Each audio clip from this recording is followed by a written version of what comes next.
সরকার দলীয় সংসদ সদস্যরাও তাদের বন্ধু রাষ্ট্রের কাছে নিরাপদ নয়, এমন মন্তব্য করেছেন বিএনপির মহাসচিব মির্জা ফখরুল ইসলাম আলমগীর। বুধবার রাজধানীর নয়াপল্টনে কেন্দ্রীয় কার্যালয়ে এক যৌথ সভা শেষে তিনি এই মন্তব্য করেন। ক্ষমতাসীনদের কর্মকাণ্ডে সেনাবাহিনীকে হেয় প্রতিপন্ন হতে হলে দেশের মানুষ তা মেনে নেবে না বলে হুঁশিয়ারি দেন বিএনপির এই নেতা। বিস্তারিত আওলাদ বাবলুর প্রতিবেদনে।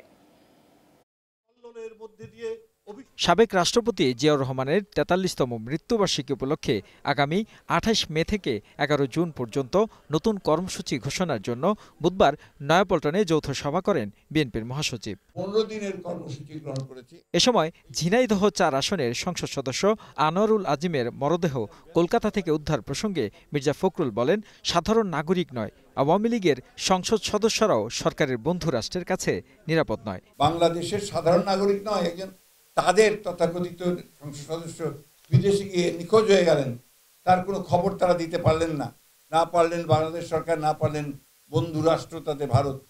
তো আমরা কি মনে করবো যে এটার একমাত্র লক্ষ্য হচ্ছে দুর্নীতি করা, টাকার পাহাড় তৈরি করা, বিদেশে পাঠানো?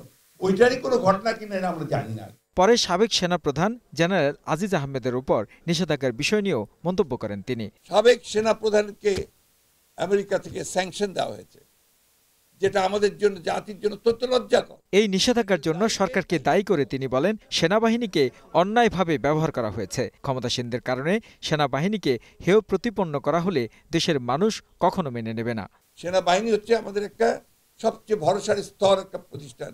সেই সেনাবাহিনীকে আজকে যদি এইভাবে তাদের কারণে, সরকারের কারণে তাকে হেয় প্রতিপন্ন করা হয়, সেটা কখনোই এই দেশের মানুষ মেনে নেবে না। বাংলাদেশের একমাত্র সমস্যা এই সরকার গোটা জাতির আত্মা ধ্বংস ও দেশকে বিক্রি করে দিয়েছে বলেও অভিযোগ করেন মির্জা ফখরুল ইসলাম আলমগীর। আমার গোটা জাতি আজকে ধ্বংস হয়ে যাচ্ছে, গোটা জাতির আত্মা তারা ধ্বংস করে দিয়েছে, এটাকে বিক্রি করে দিয়েছে দেশটাকে।